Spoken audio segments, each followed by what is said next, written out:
Naslov tega papirja, ki ste mi ga poslali, je bil pravna država, pravo in prav. Jus in Justom, ne?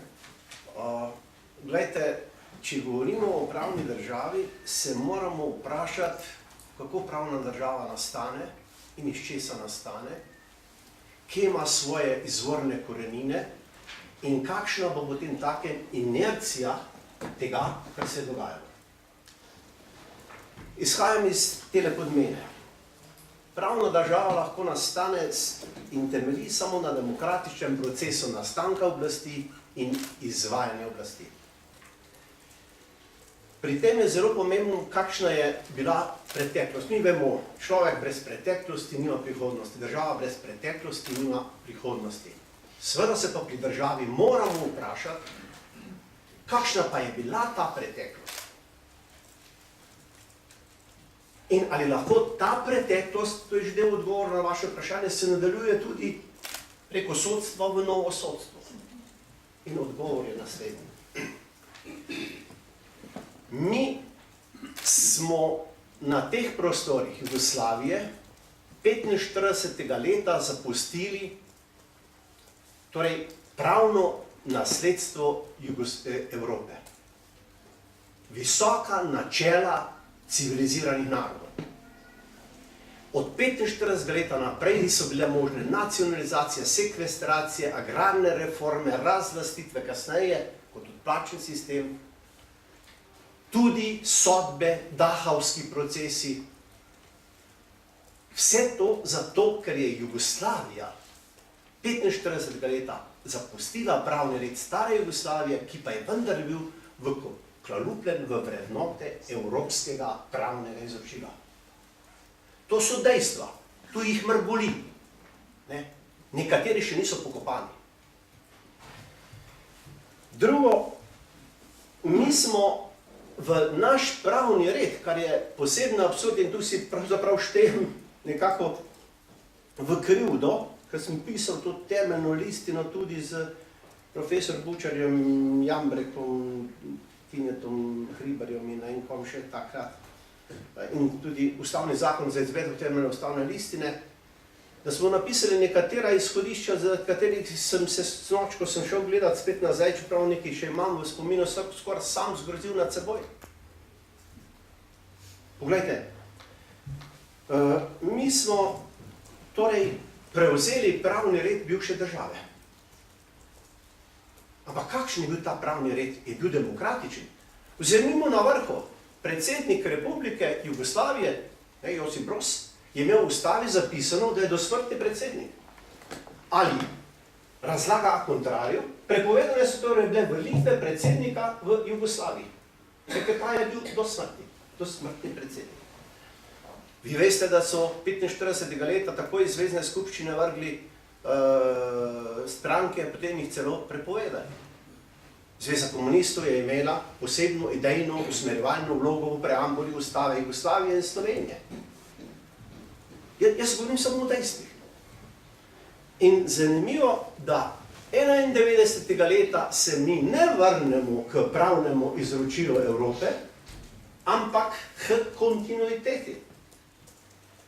Zanimivo, da je 45. leta Jugoslavija radikalno pretrgala s kontinuiteto bivše Jugoslavije.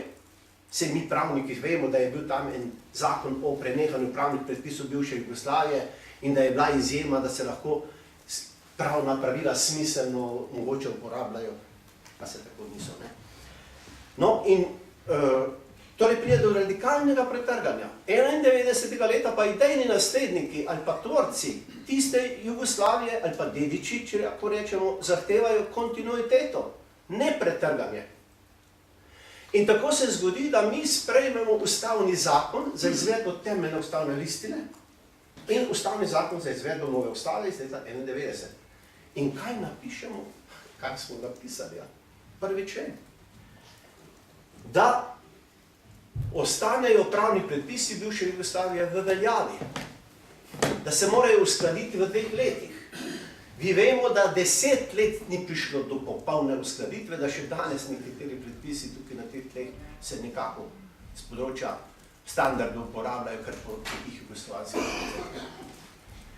In v drugi odstavek 1. člena zapišemo, pa še po mojem, tukaj za kolega Zobca mogoče eno vprašanje, kako on sploh na to gleda, ne? Kot sedanji, aktualni sodnik Ustavnega sodišča, mi zapišemo, da ni dovoljena ustavna presoja predpisov bivše Jugoslavije, ki smo jih sprejeli, razen če gre za kršitev človekovih pravic in temeljnih svoboščin. A si zamislite? Se tu zdaj pluvam sam po sebi. Tudi jaz sem tam sodeloval pri tem pisanju. Zdaj pa odgovarjam na vaše vprašanje. Sodstvo je nastalo v vrednostnem sistemu 50-letnega pravnega razvoja socialistične Jugoslavije. In takšno sodstvo je vskočilo v nov pravni prostor pod isto, torej inštitucionalno zgradbo, vendar pod starimi predpisi se smo rekli, da se predpisi Jugoslavije nadaljujejo v novo državo. Zato ni čuda, da recimo ni prišlo, bi rekel, do te moralne in vrednostne in kakršnekoli hočete spremembe v miselnosti sodnika kot tistega, ki odloča v usodi drugega. Da je tukaj še vedno v mnogočem ideološka zavesa, preko katere je treba presojati vse, kar se presoja. In da tukaj je ogromno tega ideološkega pogleda na sodnijo, na sodstvo, na vlogo sodnika, na položaj obdolženega, odkot prihajaš in ali prihajaš iz pravega, kjer smo bili in po katero smer hočeš in tako naprej. Ampak zdaj bi še rad dodal tole. Da bi lahko vzpostavili pravno državo, pravo in prav, kar je pravo, se je treba vrniti k dediščini, pravni dediščini Evrope in visokim načelom.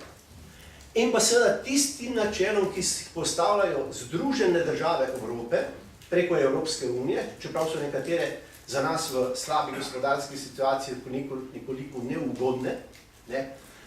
Zaradi tega, ker tukaj še ni nastal noben pravni red. In zdaj bi rad tole omenil.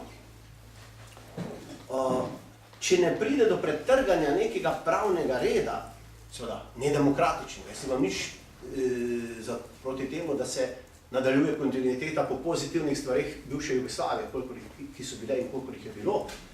Ampak če ne pride do tega pretrganja, v tem primeru vemo, da se bo ta inercija nadaljevala. In seveda mi potrebujemo danes v pravni zavesti nek korektiv. Zdaj pa jaz ne vem, ali je potrebno zelo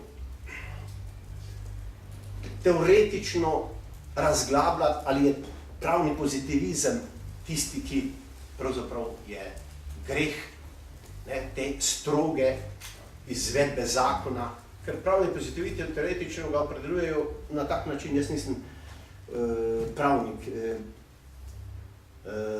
pravoznanstva in tako naprej, ne, da je pač ga treba izvajati, tako rekoč bi rekli, brezdušno. Sodnika naj izvaja skoraj črkobralsko, naj predpisuje norme iz neke norme zakona in jo prenese v ustavo, ne da bi videl pred sabo obsojenca, obdolženca ali tako naprej.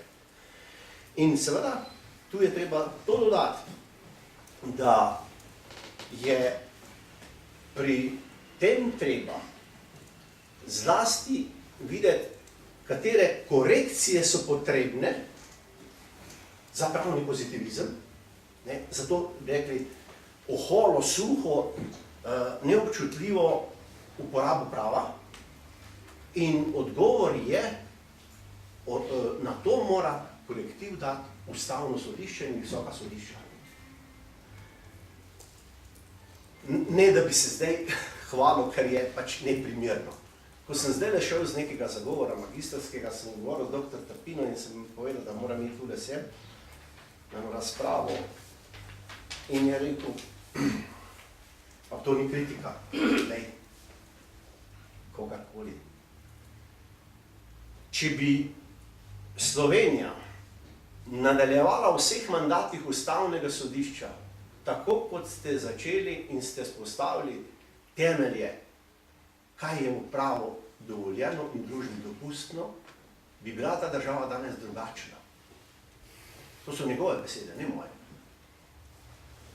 In jaz se spominjam, kakšnih napadov smo bili deležni, ko smo v prvem mandatu sprejeli nekatere odločitve, kot naprimer, da Titove uredbe, ki so drastično posegle v položaj premoženja ljudi, niso zakonite in da niso bezakonite niti takrat in da niti po avnojevskih sklepih ni imel te pristojnosti. Mi je zelo žal, da rečem danes, nisem 20 let spregovoril o ničemer, da bi kogarkoli švamiral ali diskreditiral. Nekateri sodniki, ko je poročevalec dr. Šturm prinesel na sejo prvo poročilo, so osuplo gledali, kaj da bi bilo mogoče razveljaviti Titove uredbe. Kasneje so se nekateri od teh hvalili, kako smo jih razveljavili, čeprav niso nekateri za radikalni glasovali. Zdaj bi na to za ta del. Hvala.